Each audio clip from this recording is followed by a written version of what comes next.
Hello, good evening, नमस्कार। कैसे आप सभी? उम्मीद करते हैं मस्त होंगे, स्वस्थ होंगे। एक बार फिर से स्वागत है आपका अपने इस परिवार में जिसका नाम है जीके जीएस भाई अमित पांडे। खासा आज के विषय की जब बात की जाए तो आज जिस एक विषय संकल्पना के साथ हम यहाँ पे जुड़ रहे हैं वो काफ़ी महत्वपूर्ण है और आप भी जानते हैं कि राज्य स्पेशल परीक्षाओं को आधारित करते हुए ये सेशन, ये पूरी श्रृंखला आपको देख मिलती है। जहाँ पे प्रति दिवस की भांति हम यहाँ पे कुछ एक महत्वपूर्ण प्रश्नों के साथ चर्चा करेंगे और समझेंगे उस विषय के बारे में जो हमारे लिए काफ़ी महत्वपूर्ण होता है। तो आज के क्रम की अगर बात की जाए, आज की श्रृंखला की बात की जाए तो इसी संदर्भ के साथ आज के क्लास की शुरुआत करते हैं कि सरस्वती महाभागे विद्या कमललोचने विद्या रूपी विशालाक्षी विद्या देहि नमोस्तुते। माँ वाग्देवी का सानिध्य इस तरीके से प्राप्त हो ताकि नित नई ऊंचाइयों को आप लोग अचीव करें, यही सदैव से हमारा आपके प्रति मानना होता है। और इसी क्रम के साथ आज के क्लास की शुरुआत भी करते हैं। सबसे पहले महत्वपूर्ण सूचना आप सबके लिए, खास करके आप भी जानते हैं अगर आप बेहतर तरीके से यूपीजी के पढ़ना चाहते हैं तो उसके लिए आप इस सिद्धार्थ बैच को ले सकते हैं। खास करके जो अभी वर्तमान में 99 रुपए में दिया जा रहा है, केवल 91% डिस्काउंट के साथ, जिसमें डेली लाइव क्लासेज, 1 साल की वैलिडिटी, 1000 प्रश्न, यूपीजी के ई बुक, हस्तलिखित नोट, क्लास की पीडीएफ, डाउट सेशन, ये सारी चीज आपको मिल जाती हैं। तो कहाँ पे मिलता है? तो ये एप्लीकेशन है जिसका नाम है GK GS by Amit Pandey, इसी पे आपको प्राप्त हो जाता है। बाकी यहीं पे ध्यान रखिएगा, आप अगर उत्तर प्रदेश पुलिस परीक्षा में अच्छा नंबर स्कोर करना चाहते हैं तो आप टेस्ट भी लगा सकते हैं। 10 अंग्रेजी 10 हिंदी भाषा का टेस्ट आपको मिल जाता है केवल 20 रुपए में। तो आप इसे भी ट्राई कर सकते हैं। Application GK GS by Amit Pandey पे ये भी आपका अवेलेबल है। जितनी भी आपकी क्लासेज होती हैं, क्लास समेत जितनी आपकी पीडीएफ होती हैं, ये क्लास की पीडीएफ भी आपको इसी एप्लीकेशन पे मिल जाती है। तो इस एप्लीकेशन से इस पीडीएफ को भी आप निकाल सकते हैं। चलिएगा, आज की श्रृंखला की जब बात की जाए तो आज की श्रृंखला में शुरुआत करते हैं इसी मोटिवेशन कोट के साथ कि खुद को इतना संभालो कि राह का पत्थर भी आपके रास्ते से दूर हो जाए और देखकर आपके हौसले को हर कोई हाथ बढ़ाने को मजबूर हो जाए। ये बहुत अच्छी बात कही गई है कि अगर आप किसी एक पहलू में लगातार लगे हैं ना, तो इतना अपने आप को मजबूत कर लीजिए, इतना अपने आप को सुदृढ़ कर लीजिए कि जो आपके रास्ते की बाधाएं हैं वह सतह दूर हो जाए। तो इस बात को विशेषतः ध्यान रखिएगा कि खुद को इतना मजबूत करिए, खुद को इतना संभाल लीजिए कि जो राह के आपके कह सकते हैं बाधाएं हैं या पत्थर हैं वह अपने आप ही दूर हो जाए। इवन आप यहाँ पे कह सकते हैं कि आपके जो हौसले हों उसकी इतनी बुलंदी हो, इतना आप में आत्मविश्वास हो कि हर कोई आपका साथ देने को तैयार हो जाए, हर कोई आपका हाथ संभालने को तैयार हो जाए। विषय पहलू की जब बात की जाए तो विषय पहलू में सबसे पहला प्रश्न जो आपके सामने होता है वह ये है कि निम्नलिखित में से इनमें से कौन सा प्रदेश ऐसा है जो कह सकते हो कि उत्तर प्रदेश के साथ अपनी सीमा स्पर्श नहीं करता है। तो बेसिक अगर देखा जाए तो उत्तर प्रदेश के पड़ोसी राज्यों की जब बात की जाए तो पड़ोसी राज्यों में कौन सा एक ऐसा नाम इसमें शामिल हो जाता है जो कहीं न कहीं उत्तर प्रदेश के साथ अपनी सीमा को साझा नहीं करता है। तो आज उत्तर प्रदेश की जब बात की जाए तो बिहार के साथ, पंजाब के साथ, राजस्थान के साथ या फिर हरियाणा के साथ। मुख्यतः आपने सदैव सुना होगा कि अगर हम उत्तर प्रदेश की बात करें तो ये कुछ आपका उत्तर प्रदेश आपको विजुअल होता है। इस उत्तर प्रदेश के सापेक्ष अगर देखा जाए तो हमारी एक सीमा जो साझा होती है अंतर्राष्ट्रीय स्वरूप में, वो नेपाल देश के साथ साझा होती है।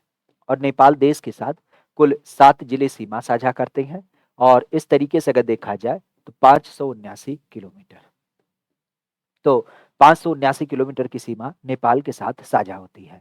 इसके बाद अगर हम बात करें तो कुछ राज्यों के साथ हमारी सीमा साझा होती है, जैसे बिहार के साथ।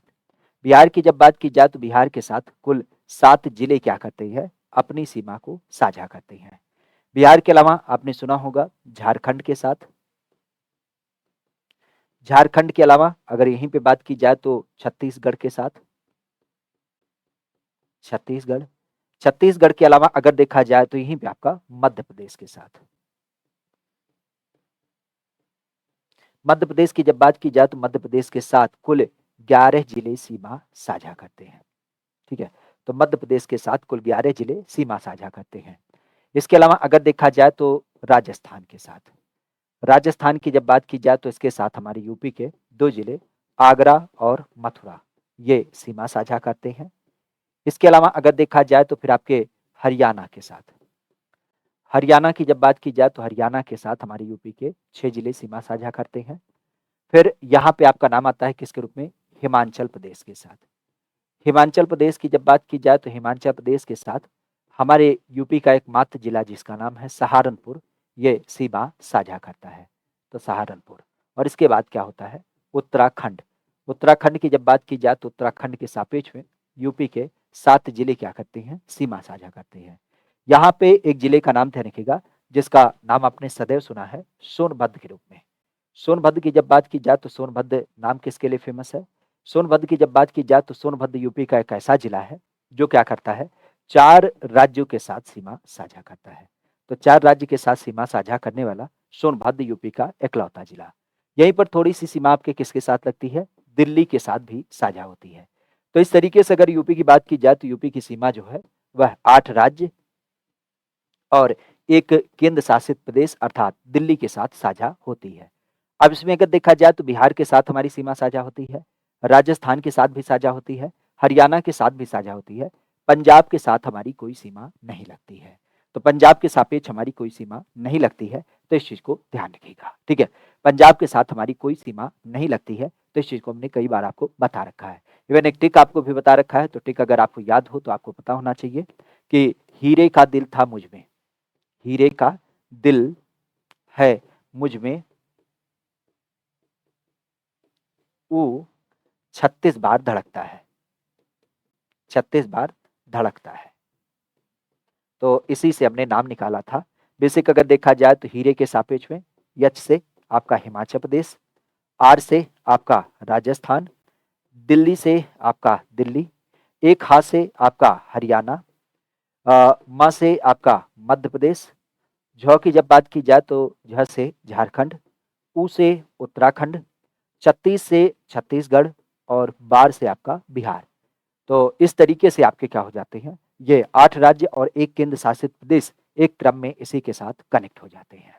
आगे की जब बात की जाए तो कहा जा रहा है कि निम्नलिखित जोड़ों में से कौन-सा जोड़ा ऐसा है जो आपका सही है? तो निम्नलिखित जोड़ों की जब बात की जाए तो निम्नलिखित जोड़ों में कौन-सा जोड़ा ऐसा है जो अपने आप में क्या है? सही है। और एक काम और आप करिएगा कि अगर इस सेशन में जुड़े हैं तो इस सेशन को लाइक और अपने दोस्तों मित्रों के पास साझा भी करिएगा। तो जोड़े की जब बात की जाए तो जोड़े आपके सही हैं। बेसिक यहाँ पे बात की गई है किसके बारे में? हवाई अड्डे के बारे में, कि कौन-सा हवाई अड्डा कहाँ पे स्थित है। वैसे यूपी के सापेक्ष अगर देखा जाए तो वर्तमान 21 लोकेशन ऐसे हैं जो हवाई अड्डे के रूप में चिन्हित किए गए हैं, जहाँ पे 15 घरेलू हैं और 6 आपके अंतर्राष्ट्रीय हैं। अंतर्राष्ट्रीय हवाई अड्डे का नाम ज़रूर ध्यान रखिएगा, एक लखनऊ में पड़ता है जिसका नाम है चौधरी चरण सिंह हवाई अड्डा। तो चौधरी चरण सिंह हवाई अड्डे की जब बात की जाए तो ये लखनऊ में पड़ता है। एक आपके बनारस में पड़ता है। बनारस की जब बात की जाए तो यहाँ पर किसके नाम पे? तो लाल बहादुर शास्त्री के नाम पे। तो लाल बहादुर शास्त्री की जब बात की जाए तो लाल बहादुर शास्त्री के नाम पे बनारस में। फिर आपका एक आपको देख मिलता है कुशीनगर में, कुशीनगर अंतर्राष्ट्रीय हवाई अड्डा। और एक अभी नाम आपने सुना होगा महर्षि वाल्मीकि के नाम पे। महर्षि वाल्मीकि की जब बात की जाए तो महर्षि वाल्मीकि के नाम पे यह हवाई अड्डा आपके अयोध्या में। और एक हवाई अड्डा आपका बन रहा है जिसको हम नाम देते हैं जेवर, या जिसको हम कई बार नाम देते हैं ताज अंतर्राष्ट्रीय हवाई अड्डा। ये कहाँ पे? ये ग्रेटर नोएडा जो है, इस ग्रेटर नोएडा में इसको बनाया जा रहा है। तो ग्रेटर नोएडा की जब बात की जाए तो यहाँ पे जेवर, या जिसको हम ताज अंतर्राष्ट्रीय हवाई अड्डा कहते हैं, ये आपका बनाया जा रहा है। अब यहाँ पे अगर देखा जाए तो हमारी यूपी में आप भी जानते हैं बाबतपुर प्रयागराज में नहीं पड़ता है। बाबतपुर की जब बात की जाए तो ये कहाँ से है? ये कई बार हम बनारस हवाई अड्डे को नाम देते हैं, तो बनारस का बाबतपुर है। और प्रयागराज की जब बात की जाए तो प्रयागराज में जो पड़ता है उसका नाम है बमरौली। तो बमरौली हवाई अड्डा जो है वो प्रयागराज में पड़ता है। अमौसी की जब बात की जाए तो ये यहाँ पे नहीं पड़ता है, बल्कि मौसी की जब बात की जाए तो ये लखनऊ में पड़ता है। लखनऊ में मौसी का नाम आता है। और आगरा की जब बात की जाए तो आगरा में क्या है? आगरा में खेरिया हो जाता है। तो आगरा में खेरिया हवाई अड्डा है। अब यही हमने देखा कि खेरिया आगरा में है, तो लखनऊ से इसका कोई मतलब नहीं। चकेरी की जब बात की जाए तो चकेरी आपका कानपुर में पड़ता है। ये बिल्कुल आपका सही है। तो इसमें जो सही उत्तर है वो आपका सी वाला है। चकेरी की जब बात की जाए तो चकेरी क्या होगा? ये आपके कानपुर से समित होगा। बाकी यहीं पे अगर देखा जाए तो आपने नाम सुना होगा किसके बारे में? सरसावा। तो सरसावा कहाँ से समित है? ये सहारनपुर जिले से समित है। और धानीपुर की जब बात की जाए तो धानीपुर का नाम किससे समित है? तो धानीपुर हवाई अड्डे की जब बात की जाए तो आपके अलीगढ़ में पड़ता है। ठीक है, अलीगढ़ की जब बात की जाए तो अलीगढ़ में इसका नाम होता है। और फुर्सतगंज की जब बात की जाए तो फुर्सतगंज ये कहाँ पे है? तो फुर्सतगंज की जब बात की जाए तो ये लाल बरेली में आपको दिख मिलता है। तो हमारी यूपी के सापेक्ष में अलग-अलग नाम आपको देखने को मिल जाते हैं। गुरु गोरक्षनाथ की जब बात की जाए तो गुरु गोरक्षनाथ हवाई अड्डा ये कहाँ पे देख मिलता है? तो ये आपके गोरखपुर में देख मिलता है। तो गोरखपुर की जब बात की जाए तो गोरखपुर में गुरु गोरक्षनाथ हवाई अड्डा। तो ये अलग-अलग नाम हवाई अड्डे के प्रमुख रूप से। नाम आता है कि निम्नलिखित में से किन नगरों के बीच में पहली बार टेलीग्राफ सेवा को हमारे यहाँ पे क्या किया गया था? संदेश भेज करके कह सकते हो कि दूरसंचार सेवा का शुभारंभ किया गया। दूरसंचार। दूरसंचार के सापेक्ष अगर देखा जाए तो आपने सुना होगा डाक व्यवस्था। डाक व्यवस्था की जब बात की जाए तो डाक व्यवस्था अंग्रेजों के द्वारा दी जाने वाली हमें सबसे महत्वपूर्ण व्यवस्था लगती है, क्योंकि जहाँ सूचना का एक माध्यम जो हुआ करता था, वो केवल बड़े घरानों तक सीमित था, मतलब राजा-महाराजा तक। क्योंकि राजा-महाराजा के पास दूत होता था, वही सूचना लेकर जाता आता था। ये जो सामान्य वर्ग था, जिसे मध्यम वर्गीय या लेबर क्लास कह सकते हैं, इसके पास सूचना देने का खुद के अलावा कोई ऐसा संसाधन नहीं था। और इसी नाते आपने देखा होगा कि बहुत ज़्यादा लूप होल इसमें देख मिलता है। तो डाक व्यवस्था एक ऐसी व्यवस्था आती है, जहाँ पे कुछ पैसे दे करके कोई भी वर्ग से समित व्यक्ति हो, वो अपनी सूचना को भेज सकता है। तो डाक व्यवस्था के सापेक्ष में सबसे पहली बात ध्यान रखिएगा, डाकघर। आज डाकघर की जब बात की जाए तो डाकघर की जो सबसे ज़्यादा संख्या है, वह हमारी यूपी में ही आपको देख मिलती है। और डाक व्यवस्था में एक नाम आपने सुना होगा, पिन कोड प्रणाली। ये कब चालू किया गया? तो यह 1972 से शुरू किया गया। डाक व्यवस्था की जब बात की जाए तो इसी के अंतर्गत आपने हवाई डाक सेवा के बारे में सुना होगा। हवाई डाक सेवा की जब बात की जाए तो ये पहली बार आपने 1911 का नाम सुना था। और 1911 की जब बात की जाए तो ये कहाँ से? यह प्रयागराज से नैनी के बीच शुरू किया गया था। तो प्रयागराज से नैनी की जब बात की जाए तो यहाँ पे आपका शुरू किया गया था। और इसी डाक व्यवस्था की जब बात की जाए तो इसी डाक व्यवस्था में खास करके जिसको हम बोलते हैं ट्रंक काल, ट्रंक काल, या जिसको हम एक तरीके से क्या बोलते हैं अपने यहाँ पे टेलीग्राफ सेवा। अगर इसकी बात की जाए तो इस सेवा की शुरुआत कब की गई? तो ये शुरू किया गया था 1854 में। और 1854 में ये जो सेवा शुरू की गई थी, ये बेसिक बड़ी तेजी से आपके मैसेज को क्या करती थी? भेजती थी। जहाँ आपने देखा होगा डाकखाने में चिट्ठी पत्री जो आती थी, वो सामान्यतः 4-5 दिन 1 हफ्ते लग जाता था, क्योंकि आपके रेलवे के द्वारा इसका माहर होता था। लेकिन अब हमारे यहाँ पे क्या किया गया, ट्रंक काल की जब बात की जाए तो ये तार के माध्यम से भेजा जाने लगा। और इसमें बड़ी तेजी से सूचना, जैसे आजकल आप मोबाइल फोन वगैरह का इस्तेमाल करते हैं। तो ट्रंक काल की जब बात की जाए तो 1854 में चालू हुआ। और ये पहले चरण में आपके आगरा से लेकर के कलकत्ता के बीच आपका चलाया गया। चूंकि डाक व्यवस्था की बात की तो इसी के अंदर ध्यान रखिएगा, संचार प्रणाली में आपने सुना होगा हमारे यहाँ पर दूरदर्शन के बारे में। तो दूरदर्शन की जब बात की जाए, जिसके सापेक्ष आप जानते हैं सत्यम शिवम सुंदरम, तो खास करके इसके 3 केंद्र जो हैं वो आपके यूपी में देख मिलते हैं। एक आपका प्रयागराज में पड़ता है, एक आपके लखनऊ में पड़ता है, और एक की जब बात की जाए तो एक आपके गोरखपुर में पड़ता है। तो टेलीविजन का नाम ध्यान रखिएगा, टेलीविजन के जो केंद्र हैं वो आपके यूपी में 3 हो जाते हैं। और यहीं पर अगर देखा जाए तो रेडियो का नाम ध्यान रखिएगा। रेडियो के सेंटर की जब बात की जाए तो वर्तमान में हमारे यूपी में 13 आपके रेडियो के सेंटर होते हैं, सब जन सुखाए सब जन हिताय को लेकर के। संचार की जब बात की जाए तो इसके सापेक्ष ध्यान रखिएगा, देश में जो पहली बार टीवी चालू की गई थी वह 1959 में चालू किया गया था। और यूपी की जब बात की जाए तो यूपी में कब चालू किया गया था? तो यूपी में 1975 में आपका शुरू किया गया था। तो यूपी में पहली बार टेलीविजन सेवा 1975 में आपका चालू हुआ था। ठीक है। आगे की जब बात की जाए तो इतना आता है कि उत्तर प्रदेश के सापेक्ष में, खास करके उत्तर प्रदेश ही नहीं बल्कि संपूर्ण देश की जब बात की जाए तो संपूर्ण देश में ये जो 14 नवंबर है, ये किस सापेक्ष आपका आयोजित किया जाता है? 14 नवंबर की जब बात की जाए तो 14 नवंबर किसके रूप में आपका आयोजित होता है? पहली बात तो ये ध्यान रखिएगा, 23 मार्च ये हमारे यहाँ पर किसके रूप में आयोजित किया जाता है? शहीद दिवस के रूप में आयोजित किया जाता है। क्योंकि इसी 23 मार्च की जब बात की जाए तो यहाँ पे आपने सुना होगा, खास करके जब हम बात करते हैं 23 मार्च के बारे में, तो चंद्रशेखर आजाद को क्या किया गया था? बेसिक आप कह सकते हो इन्होंने स्वयं को फांसी ली, मतलब गोली मारी। यहीं पर अगर देखा जाए तो इसके अलावा आपने नाम सुना होगा किसके बारे में? जब हम बात करते हैं 8 अप्रैल, तो 8 अप्रैल की जब बात की जाए तो ये किससे समित है? तो 8 अप्रैल की जब बात की जाए तो ये मंगल पांडे से समित है। मंगल पांडे को यहाँ पे फांसी दिया गया था। ठीक है। बेसिक रूप में अगर देखा जाए तो इसके अलावा आपने नाम सुना होगा किसके बारे में? जब हम बात करते हैं हमारे यहाँ पर 30 जनवरी, तो 30 जनवरी की जब बात की जाए तो ये किससे समित है? तो ये महात्मा गांधी से समित है। महात्मा गांधी की जब बात की जाए तो महात्मा गांधी इस दिवस शहीद हुए, इस कारण से इसको शहीद दिवस नाम दिया जाता है। अच्छा, 23 मार्च ध्यान रखिएगा, माफी चाहते हैं, 23 मार्च को जो भगत सिंह, राजगुरु और सुखदेव थे, उन लोगों को फांसी दिया गया था। ठीक है। बाकी यहाँ पे अगर देखा जाए तो यहाँ पे नाम आता है किसके बारे में, 29 अगस्त, ये किससे समित है? तो 29 अगस्त की जब बात की जाए तो हमारे प्रदेश के समित एक व्यक्ति हैं जिनके नाम से क्या किया जाता है, खेल दिवस आपका आयोजित किया जाता है। नाम है क्या? मेजर ध्यानचंद। तो मेजर ध्यानचंद के जन्म दिवस को हम लोग क्या मनाते हैं, खेल दिवस के रूप में आयोजित करते हैं। हमारे ही यूपी की जब बात की जाए तो आपने 31 अक्टूबर का नाम सुना होगा। 31 अक्टूबर की जब बात की जाए तो ये महात्मा गांधी के अलावा जब हम बात करते हैं इंदिरा गांधी, तो ये इंदिरा गांधी की क्या हो जाती है, शहादत दिवस हो जाती है।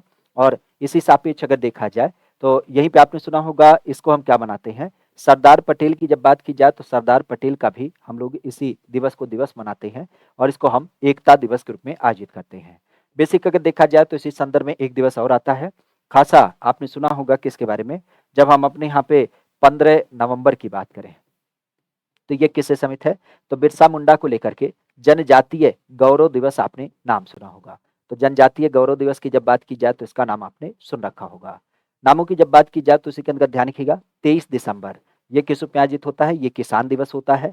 और जब हम बात करते हैं हमारे यहाँ पर चौधरी चरण सिंह, जो खास करके आपके किसानों के नेता माने जाते हैं, तो उन्हीं का जन्म दिवस ये मनाया जाता है। आपने 25 दिसंबर का नाम सुना होगा, जो अटल बिहारी वाजपेयी से समित है और इसको हम क्या मनाते हैं, सुशासन दिवस के रूप में आयोजित करते हैं। ठीक है, गुड गवर्नेंस डे की जब बात की जाए तो ये 25 दिसंबर जो अटल बिहारी वाजपेयी से समित है उसके रूप में आपका आयोजित किया जाता है। अब इसी सापेक्ष अगर देखा जाए तो हमारे यूपी में अगर हम बात करें तो हमारी यूपी में स्वतंत्रता दिवस कब आयोजित किया जाता है, तो ये तो आप भी जानते हैं 15 अगस्त को आयोजित किया जाता है, जिस दिवस में देश आजाद हुआ। नारी दिवस की जब बात की जाए तो 13 फरवरी को आयोजित किया जाता है, जिसको हम महिला दिवस कहते हैं। खास करके जिसके सापेक्ष आपने सुना होगा सरोजिनी नायडू का नाम आता है। ठीक है, इसके अलावा मजदूर दिवस की जब बात की जाए तो 1 मई का नाम आपने सुना होगा मजदूर दिवस के रूप में। और बाल दिवस की जब बात की जाए तो 14 नवंबर, जो खास करके हमारे यूपी से समित है जवाहरलाल नेहरू। ठीक है, तो जवाहरलाल नेहरू की जब बात की जाए तो जवाहरलाल नेहरू का दिवस जो है वह बाल दिवस के रूप में आपका आयोजित किया जाता है। वैसे दिवस की जब बात की जाए तो एक दिवस और ध्यान रखिएगा, इंदिरा गांधी के बारे में, क्योंकि आप भी जानते हैं 24 जनवरी को उन्होंने क्या किया था, खास करके प्रधानमंत्री पद पे शपथ लिया था। इसी नाते क्या मानते हैं हम अपने यहाँ पे, बालिका दिवस की जब बात की जाए तो बालिका दिवस कब आयोजित करते हैं, 24 जनवरी को आयोजित करते हैं। तो अलग अलग व्यक्तियों से समय जो आपके दिवस है इनको थोड़ा सा ध्यान रखिएगा। नाम की बात की तो कहा जा रहा है कुषाण कालीन कला की जब बात की जाए तो इसका जो सर्वश्रेष्ठ नमूना है वह हमारे यूपी के किस संग्रहालय में आपको देख मिलता है। कुषाण काल की जब बात की जाए तो कुषाण काल के समय जो आपके साक्ष्य होते हैं वह यूपी के सापेक्ष किस एक संग्रहालय में आपके क्या किए गए हैं, संरक्षित किए गए हैं, मथुरा, सारनाथ, बनारस या फिर आपके लखनऊ। कौन सा लोकेशन ऐसा है जहाँ पे क्या किया गया है, कुषाण कालीन सभ्यता के साक्ष्य आपको दिख मिलते हैं। कुषाण काल की जब बात की जाए तो नाम से पता चला है कनिष्क। तो कनिष्क की जब बात की जाए तो कनिष्क के सिक्के वगैरह कहाँ से प्राप्त हैं, कनिष्क के सिक्कों की जब बात की जाए तो कनिष्क के सिक्के और साथ ही साथ अगर देखा जाए तो एक मूर्ति जो खास करके आप कह सकते हो धड़ से अलग है। ठीक है, तो धड़ से अलग मूर्ति की जब बात की जाए तो यह भी एक आपको प्राप्त हुई है और इनको हमने कहाँ पे संस्कृत करके रखा है, तो इनको हमने जो सहेज के रखा है वह आपके मथुरा में। तो मथुरा संग्रहालय की जब बात की जाए तो मथुरा संग्रहालय कुषाण कालीन कला से समेत आपको दिख मिलता है। इवन अगर यहाँ पे देखा जाए तो मथुरा के सापेक्ष में अगर यहीं पे एक लोकेशन की बात की जाए तो आपने कई बार सुना होगा श्रावस्ती के बारे में। ठीक है, श्रावस्ती, श्रावस्ती नहीं कौशाम्बी। ठीक है, कौशाम्बी की जब बात की जाए तो कौशाम्बी का नाम ध्यान रखिएगा। कौशाम्बी की जब बात की जाए तो कौशाम्बी किस लिए जाना जाता है, तो ये आपके बौद्ध धर्म और साथ ही साथ जैन धर्म की जब बात की जाए तो इन दोनों का साक्ष्य यहाँ पे आपको दिख मिलता है। खासा अगर यहाँ पे देखा जाए तो हमारे यूपी में सबसे पुराना जो संग्रहालय है उसका नाम क्या है, तो सबसे पुराने की जब बात की जाए तो इसका नाम होता है लखनऊ। लखनऊ संग्रहालय की जब बात की जाए फिर मैं कल ही चर्चा किया था, खास करके 1863 की जब बात की जाए तो 1863 में क्या किया गया था, इसकी स्थापना की गई थी। तो लखनऊ संग्रहालय सबसे पुराना हो जाता है। बाकी बनारस की जब बात की जाए तो बनारस में आपने सारनाथ संग्रहालय के बारे में सुना ही होगा, तो ये आपको दिख मिलता है। इवन बनारस की जब बात की जाए तो एक आपने भारत कला भवन सुना है, ये भी क्या है, एक संग्रहालय एक म्यूजियम के रूप में आपका दिख मिलता है। ठीक है, तो इस चीज को ध्यान रखिएगा। सारनाथ में जो स्थित है वह क्या है, तो वह आपका एक बौद्ध संग्रहालय जाना जाता है। तो सारनाथ में बौद्ध संग्रहालय होता है और भारत कला भवन जो है यहाँ पे हमने बताया भी था कि करीब करीब क्या है 12,000 से ज्यादा यहाँ पे क्या किए गए हैं, आपके अभिलेख सुरक्षित किए गए हैं। और जिनमें से अगर देखा जाए तो लगभग लगभग कह सकते हो कि 1 लाख की जब बात की जाए तो 1 लाख यहाँ पे विभिन्न प्रकार के जो आकृति वगैरह होती हैं वो आपके संरक्षित करी गई हैं। 12,000 से ज़्यादा चित्रकला हैं और इसके सापेक्ष अगर देखा जाए तो एशिया में सबसे बड़ा, क्या एशिया में सबसे बड़ा जब हम बात करते हैं संग्रहालय या म्यूजियम का, तो वह आपका भारत कला भवन देख मिलता है, जो आपके 1920 में स्थापित किया गया था। ठीक है, नाम आता है कि उत्तर प्रदेश के अंतर्गत एक नक्कटैया मेला आयोजित होता है। अगर इसकी बात की जाए तो ये कहाँ पे आयोजित होता है? नक्कटैया मेला। आज यूपी की जब बात की जाए तो यूपी में इसका आयोजन किया जाता है, बनारस में, लखनऊ में, सहारनपुर में या फिर आपके प्रयागराज में।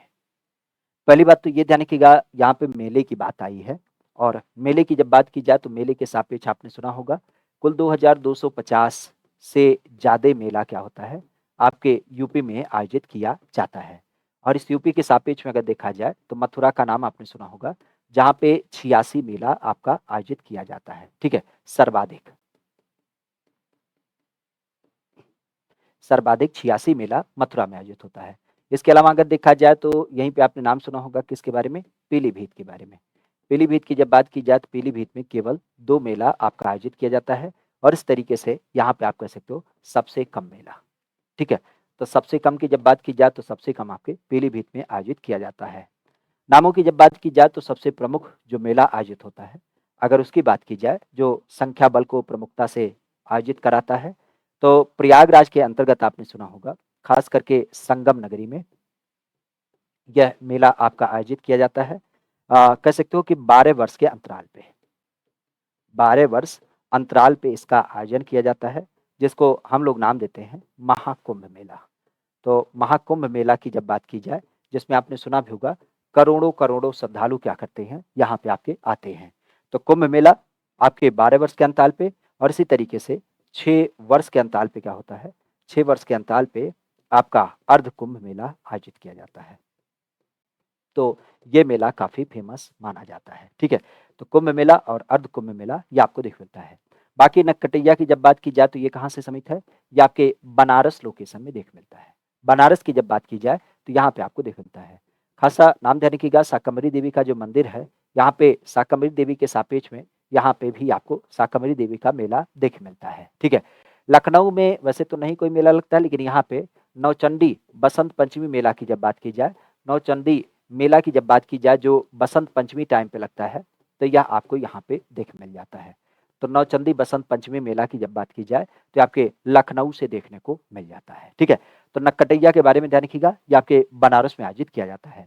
इवन बनारस की जब बात की जाए तो यहाँ पे आपको ध्रुपद महोत्सव का भी नाम देख मिलता है।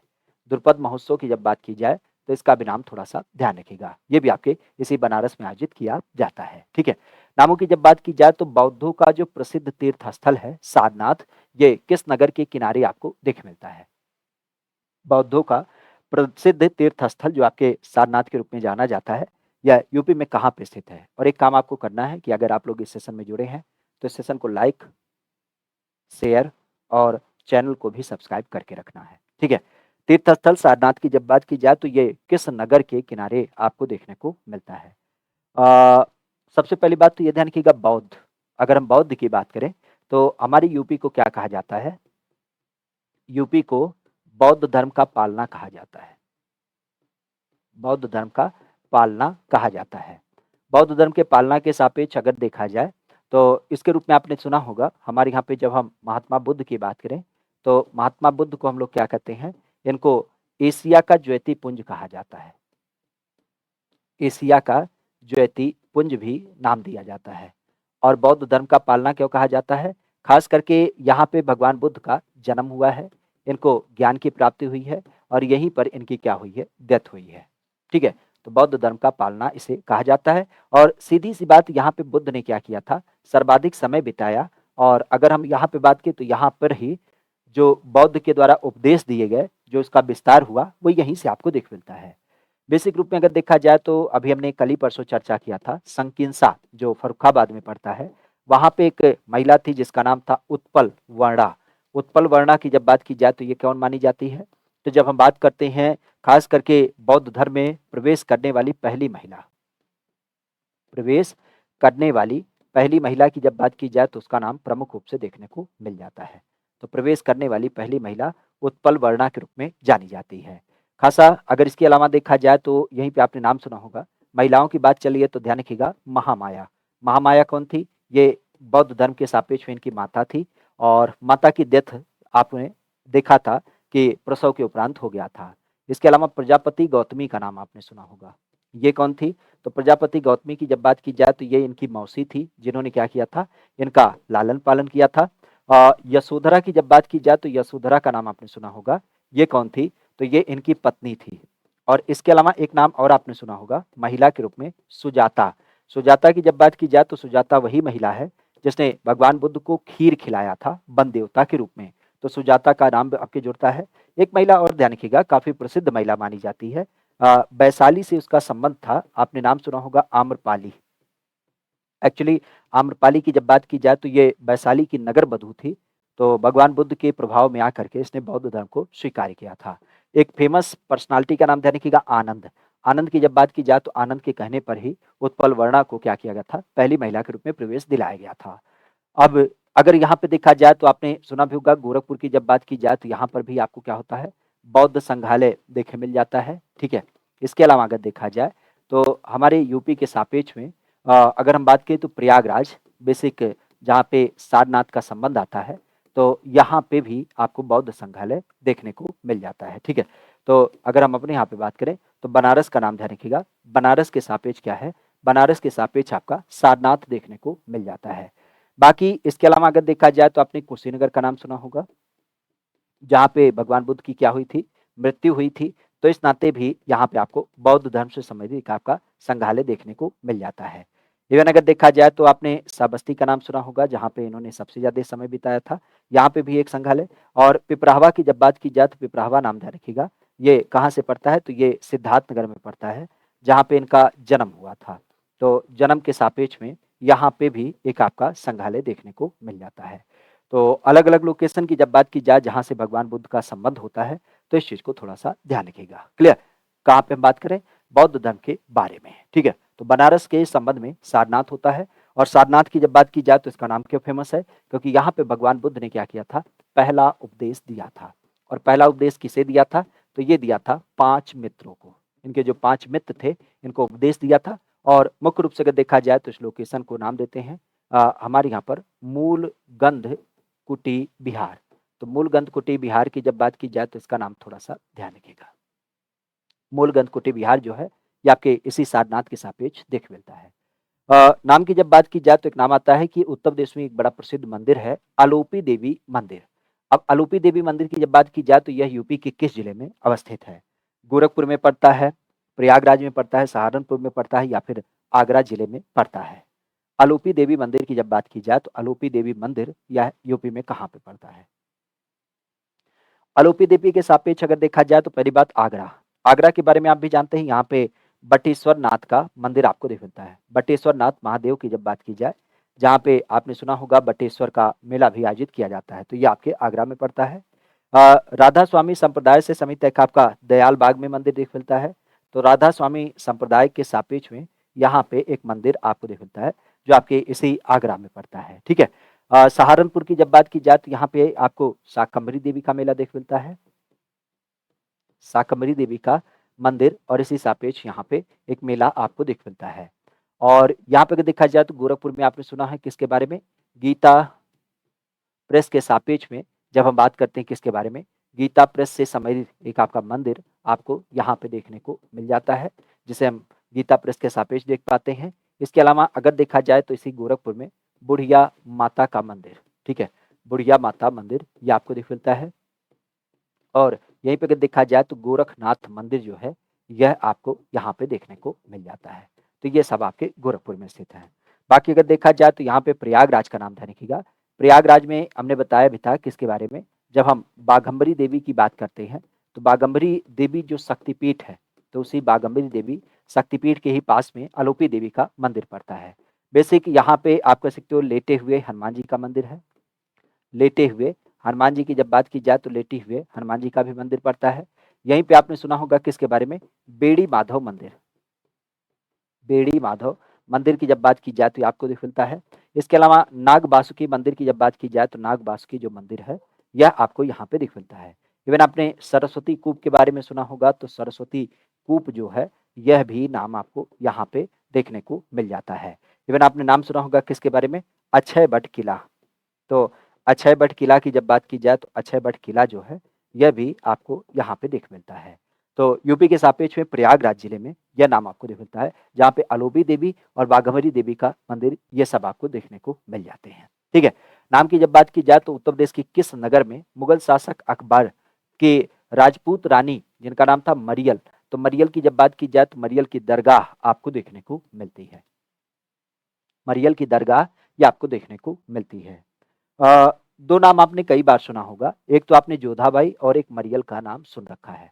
जोधाबाई की जब बात की जाए, जोधाबाई जिनको लोग हरखा बाई का भी नाम देते हैं, तो इनके बारे में हमने आपको कई बार बताया है कि इनके प्रिय रानियों में नाम आता है।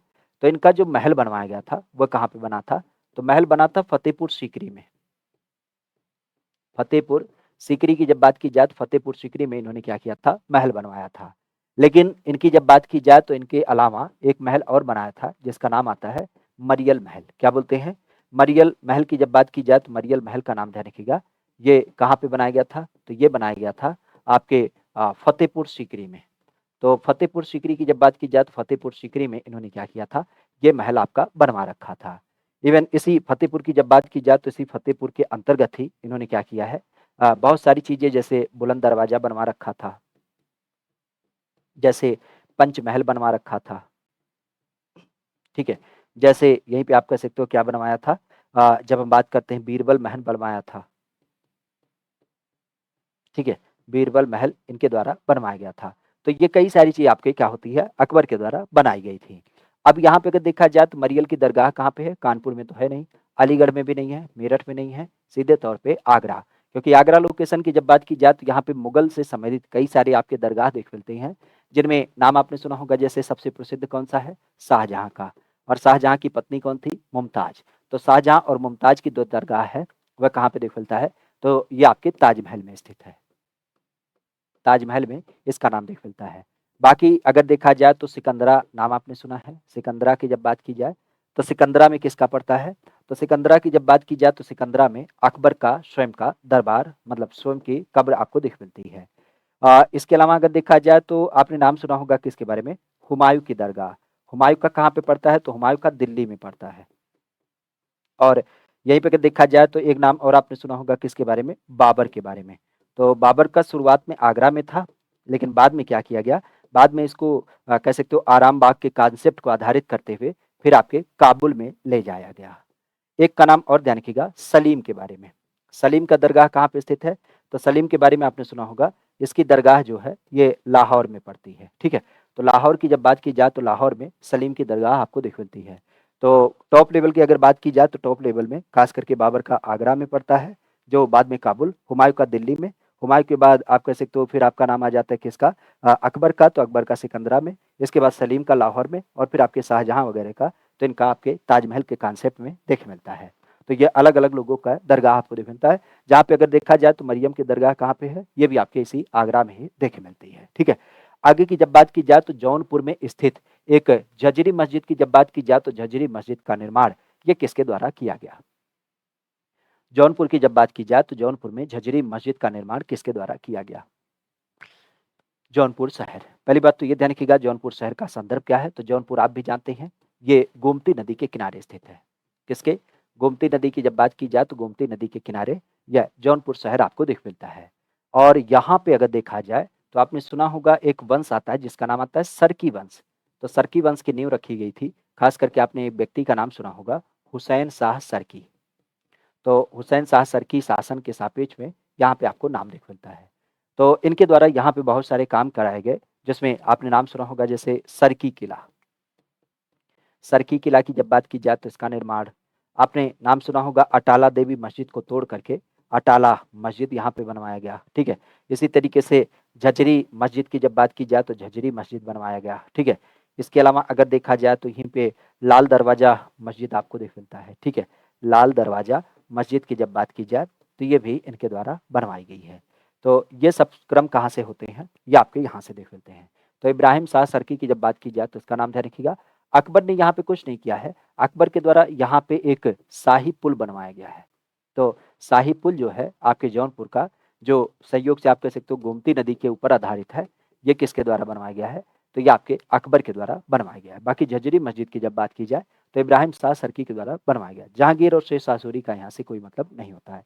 शेर शाह सूरी ने एक बड़ा महत्वपूर्ण काम किया था, खास करके आपने सुना होगा जीटी रोड बनवाया है। तो जीटी रोड की जब बात की जाए तो ये शेर शाह सूरी की एक विशेष संकल्पना है। और आपने सुना होगा सन की डंडी, सन की डंडी का जो एक पैमाइश हमारे यहाँ पे चलता है भू राजस्व में, तो भू राजस्व व्यवस्था में खास करके सन की डंडी का प्रयोग, ये भी आपके शेर शाह सूरी की ही देन हो जाती है। ठीक है, आगे की जब बात की जाए तो एक नाम आता है कि मुगल शासक अकबर की जब बात की जाए तो अकबर के द्वारा निर्मित एक अनेक छत्रियों से सम्मिलित एक आपकी जामा मस्जिद होती है, यह उत्तर प्रदेश में कहाँ पे स्थित है? तो जामा मस्जिद की जब बात की जाए तो जामा मस्जिद आपके यूपी में कहाँ देखने मिलती है? मुगल बादशाहों की जब बात की जाए तो उनमें एक नाम आपने सुना होगा बाबर का। बाबर की जब बात की जाए तो बाबर ने क्या किया है? जामी मस्जिद बनवाई थी। और ये जामी मस्जिद कहाँ पे बनवाई थी? तो ये आपके संभल में बनवाई थी। एक हमने कई बार बनाया है मोती मस्जिद के बारे में। मोती मस्जिद की जब बात की जाए तो ये कहाँ पे है? ये आपके आगरा में पड़ता है। और इसकी जो संरचना है वो शाहजहाँ के द्वारा बनवाया गया। शाहजहाँ जब ताजमहल बनवा रहा था तो उसी ताजमहल के साथ क्या किया था? इसको डेवलप कराया था। इसके अलावा अकबर की बात की जाए तो अकबर के द्वारा क्या किया गया है? ये जामा मस्जिद आपका बनवाया गया है। ठीक है, जामा मस्जिद की जब बात की जाए तो ये अकबर के द्वारा बनवाया गया। अच्छा, एक जामा मस्जिद और आपको देख मिलता है, और उस जामा मस्जिद की जब बात की जाए तो वो किसके द्वारा बनवाया गया है? तो ये दिल्ली का जामा मस्जिद है। तो ये किसके द्वारा? तो ये शाहजहाँ के द्वारा। शाहजहाँ की जब बात की जाए तो शाहजहाँ के द्वारा जामा मस्जिद बनवाया गया। और अकबर ने जो जामा मस्जिद बनवाया वो कहाँ पे बनवाया? तो आपके फतेहपुर सीकरी में बनवा रखा है। तो फतेहपुर सीकरी की जब बात की जाए, जो अकबर ने एक आध्यात्मिक शहर के रूप में आपका स्थापित किया, यहाँ पे इसने कई सारे निर्माण कराए, जिसमें अभी हमने बताया किसके बारे में? पंचमहल, इबादत खाना, आप कह सकते हो बीरबल महल, शेख सलीम चिश्ती की दरगाह, और इसके अलावा अगर देखा जाए तो जोधाबाई का महल, और साथ ही साथ मरियम महल की जब बात की जाए तो ये सब नाम आपको कहाँ से देख मिलते हैं? ये आपके इसी फतेहपुर सीकरी से देख मिलते हैं। इसके द्वारा जौनपुर में जो निर्माण किया गया वो कौन सा है? तो वही शाही पुल। और अकबर के माध्यम से प्रयागराज में एक आपने नाम सुना होगा, प्रयागराज में लाल किला बनवाया गया। तो लाल किला की जब बात की जाए तो लाल किला प्रयागराज में इसने बनवा रखा है। हाँ, फतेहपुर सीकरी का इसने किला बनवा रखा है। तो फतेहपुर सीकरी में एक इसने किला बनवा रखा है। और यहीं पर अगर देखा जाए तो आगरा का जो किला है, आगरा का किला, ये भी आपके अकबर के द्वारा बनवाया गया है। तो अकबर के द्वारा आगरा का किला बनवाया गया। अच्छा, दिल्ली के लाल किले की जब बात की जाए तो ये किसके द्वारा बनवाया गया है? तो दिल्ली का जो लाल किला है ये शाहजहां के द्वारा बनवाया गया। दिल्ली का लाल किला ये आपके शाहजहां की जब बात की जाए तो शाहजहां के द्वारा बनवाया गया। ठीक है, तो इसको थोड़ा सा ध्यान रखिएगा। निम्नलिखित में से कौन से एक ऐसे व्यक्ति हैं जो सितार के आविष्कार के रूप में जाने जाते हैं? मतलब बेसिक उनका नाम जुड़ता है सितार के आविष्कारक के रूप में। जहांगीर, अकबर, आमिर खुसरो या फिर शाहजहां। सितार के आविष्कारक की जब बात की जाए तो इनका नाम देख मिलता है। और एक काम जरूर करिएगा कि अगर आप इस चैनल पर नए हैं तो इस चैनल को भी सब्सक्राइब करिएगा, क्लास को भी लाइक करिएगा। क्लास को लाइक करने के अलावा अपने दोस्तों मित्रों के पास साझा भी करिएगा। एक चीज ध्यान रखिएगा, अगर हम सितार की बात करें, लेकिन उससे पहले ध्यान रखिएगा ये जो संगीत और जो नृत्य है, इस पे प्रतिबंध किसने लगाया था? तो इस पे प्रतिबंध लगाया था औरंगजेब के द्वारा। तो औरंगजेब की जब बात की जाए तो औरंगजेब एक ऐसा व्यक्ति था जिसने संगीत, नृत्य, चित्रकला, इन सब पे क्या किया था? प्रतिबंध आपके लगा दिया था। अच्छा, हालांकि औरंगजेब के बारे में बताया जाता है कि ये सारी चीजें बैन करते हुए भी कह सकते हो कि स्वयं क्या करता था? बीड़ा बजाता था। मतलब एक तरफ इसने संगीत में बैन लगा दिया कि जो दरबारी संगीत वगैरह होती है वो नहीं चलेगी, लेकिन स्वयं कभी कभी क्या करता था? बीड़ा बजाता था। सितार की जब बात की जाए तो सितार के बारे में आपने सुना भी होगा कि जो हमारे यहाँ पर बीड़ा होती है, उस बीड़ा के साथ मिला करके इसका आविष्कार किया गया है। तो अगर इसकी बात की जाए तो इसका आविष्कार जो है वो आपके आमिर खुसरो के द्वारा किया गया। खास करके आमिर खुसरो ने पहली बात तो खड़ी बोली को डेवलप किया।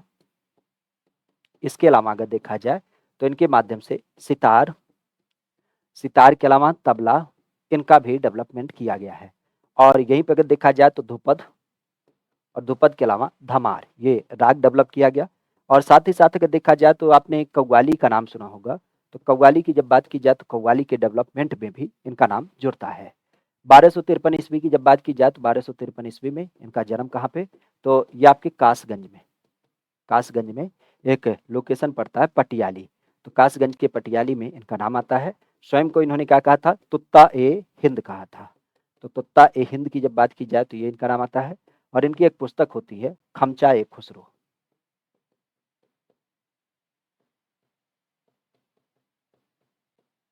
खमचा ए खुसरो की जब बात की जाए तो ये इनकी एक पुस्तक भी आपको दिख मिलती है।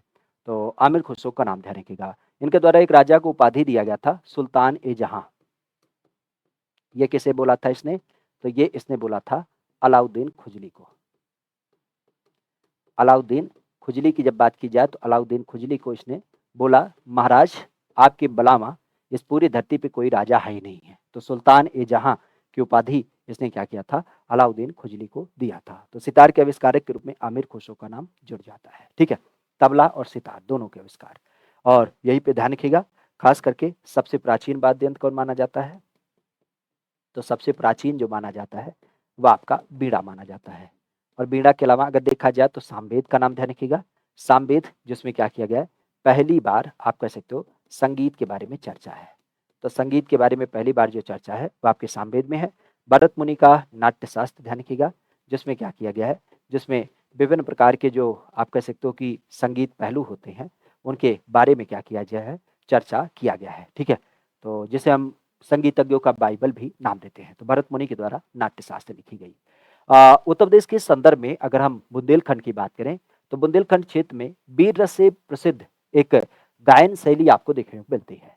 तो बुंदेलखंड क्षेत्र की जब बात की जाए तो बुंदेलखंड क्षेत्र में एक गायन शैली आपको दिख मिलती है, जिसकी जो थीम होती है वो वीर रस पे आधारित होती है, जो आपके बुंदेलखंड रीजन में अक्सर देखने को मिल जाता है।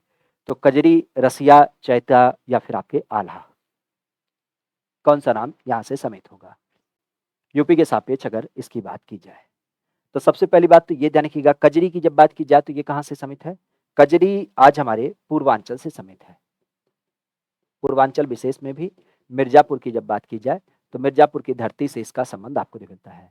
और यहाँ पे आपने सुना भी होगा कि अगर इसकी बात की जाए तो ये एक तरीके से कह सकते हो कि विरह वेदना या फिर आप कह सकते हो कि प्रेमी प्रेमिका के संबंध में एक आपका गीत आपको देखने को मिल जाता है, जहाँ पे प्रेमी क्या करती है, अपनी प्रेमिका को याद करके इस गीत का गायन करती है। ठीक है, रसिया की जब बात की जाए तो रसिया तो आप भी जानते हैं, ये रासलीला टाइम पे एक तरीके से कह सकते हो। तो अगर इसकी बात की जाए तो ये भी एक तरीके से प्रेम गीत ही कह सकते हैं। चैता की जब बात की जाए तो चैता हमारे यहाँ पे चैत का जो महीना होता है तो चैत माह में गाया जाता है। और इस टाइम पे हमारे यहाँ पे क्या होता है, फसल कटाई वगैरह का संदर्भ आता है। आल्हा की जब बात की जाए तो आल्हा का नाम आपने सुना होगा, खास करके जो महोबा से समित है। और महोबा के सापेक्ष में ये दो भाइयों की रचना के बारे में आता है, आल्हा और उदल। इसको लिखा गया है किसके द्वारा, जगनिक के द्वारा। तो जगनिक की जब बात की जाए तो इनके माध्यम में आपने सुना होगा परमाल देव रासो। तो परमाल देव रासो की जब बात की जाए तो परमाल देव रासो के संदर्भ में बताया जाता है कि परमाल देव रासो के दरबार में दो सैनिक रहते थे जिनका नाम था आल्हा और उदल। काफी तेजस्वी थे, काफी ओज से भरे हुए थे।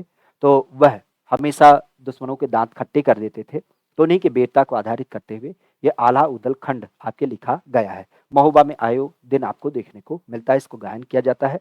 वैसे महोबा की जब बात की जाए तो महोबा आपके पान उत्पादन के लिए काफी जाना जाता है।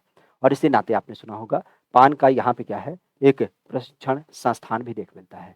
तो पान प्रशिक्षण संस्थान की जब बात की जाए तो उसका नाम ध्यान रखिएगा। बाकी आल्हा उदल के सापेक्ष यहाँ पे एक महोत्सव होता है जिसको हम लोग नाम देते हैं कजली महोत्सव। तो कजली महोत्सव का नाम ध्यान रखिएगा, ये कहाँ से समित है, यह आपके इसी महोबा में ही आयोजित किया जाता है कजली महोत्सव। ठीक है, आगे की जब बात की जाए तो एक नाम आता है कि उत्तर प्रदेश के सापेक्ष में ये जो जौनपुर जिला है यहाँ पे कहार जाति के द्वारा एक विशेषतर नृत्य किया जाता है। तो ये कौन सा नृत्य होता है, चौरसिया नृत्य, कजरी नृत्य, छपेली नृत्य या फिर आपके कर्मा नृत्य।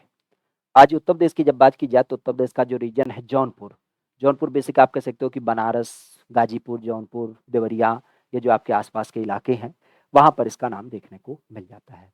जौनपुर में वैसे एक गाँव है, आपने सुना भी होगा, क्या बोलते हैं उसे? माधोपट्टी। तो माधोपट्टी गाँव के बारे में आपने कई बार सुना होगा।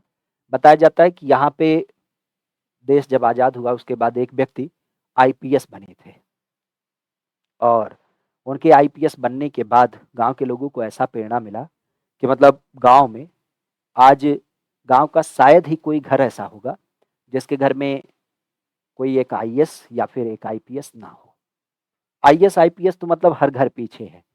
इसके अलावा जितनी आपकी नौकरी निकलती है ना, जैसे ईपीएफओ हो गया, वो सेना में कप्तान हो गए या रेलवे का टॉप लेवल का अधिकारी हो गया, विदेश सचिव हो गया, ये भर-भर के हैं। हाँ, टीचर-उचर तो हमें लगता है कि जैसे कहते नहीं कि गाँव में वो चपरासी, तो यहाँ पे जितने मतलब जो लोग थोड़े से कह सकते हो कि बहुत पिछड़े टाइप के रहे होंगे, पढ़ने-लिखने में मन नहीं लगता रहा होगा, गोलू टाइप का, वो लोग यहाँ पे टीचर और पुलिस में भर्ती हैं, दरोगा, एसआई पद पे, ठीक है? मतलब इस गाँव के बारे में बताया जाता है कि यहाँ पे सिंगल ही कोई ऐसा व्यक्ति होगा जो आज गवर्नमेंट जॉब में ना हो। एक ये भी गाँव है, हैं? काश हमारे पूर्वांचल के लोग इस गाँव से प्रेरणा लेते, बड़ा बेहतर होता। हालाँकि लेते हैं, ऐसी बात नहीं है। इसके बारे में तभी तो आखिर सबको नाम पता है, तो किस एक आधार पे, बिना इसको जाने। लेकिन ये है कि किस्मत आज़माने में कहीं पे कुछ लोग थोड़ी-सी फेल हो जाते हैं। बाकी कोशिश सबकी रहती है कि हर गाँव माधोपट्टी जैसा गाँव बने, जहाँ पे हर एक व्यक्ति क्या हो, अपने आप में सफल हो। खैर, जौनपुर की जब बात की जाए तो जौनपुर में कहाँ जाती? अच्छा, जौनपुर में एक नाम और अभी पीछे में फ़ेमस आया था, इमरती। तो जौनपुर के इमरती की जब बात की जाए तो इसे क्या किया गया था? जीआई टैग दिया गया था। तो जीआई टैग की जब बात की जाए तो जौनपुर के इमरती को जीआई टैग दिया गया था। ये वही जौनपुर है जिसको हम क्या बोलते हैं अपने यहाँ पे? पूरब का सिराज। तो पूरब का सिराज नाम दिया जाता है। खास करके ये वर्तमान में गोमती नदी के किनारे स्थित है। तो गोमती नदी के किनारे ये आपका स्थित है। अब कर्मा के बारे में तो आप भी जानते हैं, कर्मा कहाँ से समित है? तो ये सोनभद्र जिले से समित है। सोनभद्र में खास करके खरवार जनजाति की जब बात की जाए तो इनके द्वारा इसको आयोजित किया जाता है, ठीक है? तो खरवार जनजाति की जब बात की जाए तो खरवार जनजाति के द्वारा ये आपका आयोजित किया जाता है। छपेली की जब बात की जाए तो ये जो उत्तराखंड से समित आपके जिले हैं, बिजनौर वगैरह, वहाँ पे आपने देखा होगा एक हाथ में दर्पण और एक हाथ में रुमाल, इसको लेकर के नृत्य किया जाता है। और ये बेसिकली ये क्या है? आध्यात्मिक प्रदीपित का नृत्य हो जाता है। आध्यात्मिक प्रवृत्ति का नृत्य होता है। कजरी के बारे में आप भी जानते हैं, मिर्ज़ापुर खास करके पूर्वांचल की जब बात की जाए, तो मिर्ज़ापुर पूर्वांचल की जब बात की जाए, तो वहाँ पे इसका नाम देखने को मिल जाता है। बाकी गाज़ीपुर की जब बात की जाए तो यहाँ पे ये चौरसिया नृत्य जो होता है, इस चौरसिया नृत्य की जब बात की जाए तो ये आपको देखने को मिल जाता है। चौरसिया नृत्य के सापेक्ष आपने सुना होगा इसको कई बार हमारे यहाँ पर क्या बोलते हैं, पासी नृत्य भी नाम देते हैं, जिसके अंतर्गत अगर देखा जाए, तो पासी नृत्य में हमने कई बार बताया है कि यहाँ के लोगों की जब बात की जाए, तो ये किससे समित है? तो ये 7 अलग-अलग युद्ध कलाओं की जब बात की जाए, तो 7 अलग-अलग युद्ध कलाओं के ऊपर आधारित यह नृत्य आपको देख मिलता है, ठीक है? तो 7 अलग-अलग युद्ध कलाओं की जब बात की जाए, तो युद्ध कलाओं के ऊपर आधारित यह आपका पासी नृत्य आपको देखने को मिलता है, ठीक है? नामों की जब बात की जाए, तो उत्तर प्रदेश से लोकसभा के लिए कितने सांसद आपके चुने जाते हैं? और संसद की वैल्यू कितनी होती है, इस बात को अभी आपने बजट में देखा था, ठीक है? कि मतलब अगर आप बेहतर समर्थन देंगे, तो आपको बजट का एक बड़ा हिस्सा प्राप्त होगा। सबसे बड़ा बजट का हिस्सा जो प्राप्त हुआ था, वह किसे प्राप्त हुआ है? बिहार को। 26,000 करोड़ रुपए, मतलब हमें लगता है किसी सरकार ने कभी भी इतना पैसा बिहार को नहीं दिया था। और दूसरी तरफ आपके आंध्र प्रदेश की जब बात की जाए, तो उसको 15,000 करोड़ रुपए प्राप्त हुए हैं, अपनी राजधानी को डेवलप करने के लिए। वहीं उत्तर प्रदेश, जो देश में सबसे ज़्यादा सांसद को रखता है, अब की बार थोड़ा-सा मूड परिवर्तित किया, सांसदों की संख्या को कम कर दिया, तो अब की बार क्या हो गया? उन्हें भी झुनझुना मिल गया है। मतलब जहाँ हर बजट में केवल एक तरफ़ा बात होती थी उत्तर प्रदेश की, अब की बार उत्तर प्रदेश के बजट में खोजना पड़ रहा है कि कुछ मिला है उत्तर प्रदेश को, ठीक है। खैर कोई ना, समय है परिवर्तित होगा और एक समय ऐसा आएगा जब उत्तर प्रदेश वाले फिर से दिखा देंगे कि हमारी ताकत क्या है। जो एक पुरानी कहावत है ना कि दिल्ली की जो सरकार बनती है वो उत्तर प्रदेश से बनती है, तो वो बिल्कुल सत्य साबित होगा और सरकारें आएंगी जाएंगी, लेकिन उत्तर प्रदेश का नाम सांसदों के नाम से जाना जाएगा, तो ये बिल्कुल जाना जाएगा। ठीक है, चलिए, जुड़े हैं कम से कम इतना तो करें, लाइक और साझा कर दें अपने दोस्तों मित्रों के पास, सब्सक्राइब भी कर लें। ठीक है, लोकसभा की जब बात की जाए तो सबसे पहली बात ध्यान रखिएगा, अगर लोकसभा के सांसद की जब बात की जाए तो इनकी संख्या होती है 80। देखिए नंबर्स को जरूर ध्यान रखिएगा, लोकसभा के 80 होते हैं, राज्यसभा की जब बात की जाए तो राज्यसभा के 31 होते हैं। और यहीं पर अगर देखा जाए तो हमारे यहाँ पर विधानसभा के कितने हैं, तो विधानसभा की जब बात की जाए तो विधानसभा के 403 हैं। और यहीं पर अगर देखा जाए तो विधान परिषद के कितने हैं, विधान परिषद के 100 सदस्य हैं। अब एक बात ध्यान रखिएगा कि अगर कोई व्यक्ति हमारे यहाँ पर विधानसभा या विधान परिषद से समित है, राज्यसभा से समित है, तो उस दशा में 30 वर्ष की उसकी अवस्था होनी चाहिए। अप्रत्यक्ष तरीके से इसका चुनाव किया जाता है और सामान्यतः आपने देखा होगा 6 वर्ष का क्या होता है, इसका कार्यकाल आपको देख मिलता है। और यहीं पे अगर हम लोकसभा और विधान सभा की बात की तो इसके लिए क्या होता है, 25 वर्ष का इनकी आयु सीमा रखी गई है। इनका चुनाव जो होता है वह आपके प्रत्यक्ष तरीके से किया जाता है। और इसके अलावा अगर यहीं पे देखा जाए तो इनका जो कार्यकाल होता है वह आपके 5 साल के लिए चुना जाता है। ठीक है, तो इनका नाम थोड़ा सा ध्यान रखिएगा। सामान्यतः अगर लोगों की बात की जाए तो 18 वर्ष के लोग क्या करते हैं, वोट करते हैं। और यहाँ पे क्या होता है, अगर इनकी बात की जाए तो 18 वर्ष के लोगों के द्वारा इनकी वोटिंग प्रणाली आपको देखने को मिल जाती है। ठीक है, एक उम्र और ध्यान रखिएगा, कई बार चर्चा में रहता है 21 वर्ष, ये किससे समित है, तो 21 वर्ष हमारे यहाँ पर गांव का प्रधान अगर आप बनना चाहते हैं तो उसके लिए है। 35 वर्ष किससे है, तो 35 वर्ष हमारे यहाँ पर अगर कोई व्यक्ति राष्ट्रपति या उपराष्ट्रपति बनना चाहता है तो उसके लिए 35 वर्ष आपका सुनिश्चित है। तो राष्ट्रपति उपराष्ट्रपति के लिए 35 वर्ष आपका चिन्हित है। ठीक है, नाम है निम्नलिखित में से बुंदेलखंड क्षेत्र की जब बात की जाए तो कुम्हारों में एक बड़ा प्रचलित नृत्य होता है, जिसमें खास करके कुम्हार जो होते हैं वह स्त्री पात्रों की भूमिका अदा करते हैं। तो इसे हम किस नाम से जानते हैं, सौरा नृत्य या फिर धुरिया न- समाज के द्वारा धुरिया नृत्य या फिर राई नृत्य या फिर आपका छोलिया नृत्य। तो बेसिक अगर देखा जाए तो बुंदेलखंड के जो कुम्हार होते हैं उनके द्वारा क्या होता है, इस नृत्य का अभिनय किया जाता है। और इस नृत्य की जब बात की जाए तो उसमें बेसिकली क्या होता है कि जो कुम्हार पुरुष होते हैं वो महिलाओं की तरह मतलब वही साड़ी वगैरह पहन करके नृत्य करते हैं। तो यह बुंदेलखंड के कुम्हारों में आपको देख मिलता है। बुंदेलखंड के कुम्हारों की जब बात की जाए तो वहाँ पे यह प्रचलित आपका नृत्य आपको देख मिलता है। तो सौरा नृत्य की जब बात की जाए तो ये तो आप भी जानते हैं, ये फसल कटाई के समय पे आपका नृत्य होता है। ठीक है, तो फसल कटाई से समेत आपका ये नृत्य होता है। छलिया के बारे में अभी हमने बताया कि ये क्या होता है, ये राजपूत समुदाय की जब बात की जाए तो राजपूत समुदाय के द्वारा आपके पूर्वांचल क्षेत्र की जब बात की जाए तो वहाँ पर इनके यहाँ पे क्या होता है, जब कभी विवाह होता है तो उस टाइम पे इसको आयोजित किया जाता है। बाकी राई नृत्य की जब बात की जाए तो राई नृत्य पे क्या होता है, जो कुम्हार कम्युनिटी होती है वह क्या करती है, एक तरीके से आपने सुना होगा जैसे मयूर नहीं नाचते हैं, तो मयूर की भांति फुदक फुदक के, ठीक है, मयूर की भांति क्या करते हैं, ये फुदक फुदक के नृत्य करते हैं। और इसके सापेक्ष अगर देखा जाए तो ये हमारे यहाँ पे जो जन्माष्टमी होता है, जन्माष्टमी की जब बात की जाए तो जन्माष्टमी के समय पे क्या होता है, इसको आयोजित भी किया जाता है। वैसे बुंदेलखंड के कुम्हारों की जब बात की जाए तो यहाँ पे आपने नाम भी सुना होगा धुरिया नृत्य। तो धुरिया नृत्य की जब बात की जाए तो धुरिया नृत्य जो है यह आपके किससे समित होता है, ये भी आपके कुम्हार के द्वारा होता है। और सामान्यतः अगर देखा जाए तो ये विवाह अवसर वगैरह पे आपको देख मिलता है। ठीक है, इवन अगर देखा जाए तो यहीं पे आपने धीवर नृत्य के बारे में सुना होगा, ये किससे समित है, यह हमारे यहाँ पे जो कहार जाति होती है, तो कहार जाति की जब बात की जाए तो कहार जाति के माध्यम से ये आपको देखने को मिल जाता है। ठीक है, तो राई नृत्य नाम ध्यान रखिएगा। बाकी धुरिया की जब बात की जाए तो धुरिया नृत्य आपके कुम्हार जाति के माध्यम से आपको देखने को मिल जाता है। ठीक है, आगे की जब बात की जाए तो कहा जा रहा है कि उत्तर प्रदेश के जो विधान परिषद हैं इसमें जो सदस्य आपके चुने जाते हैं वह 2 वर्षों के प्रति अपना जो स्थान रिक्त करते हैं वह कितना होता है।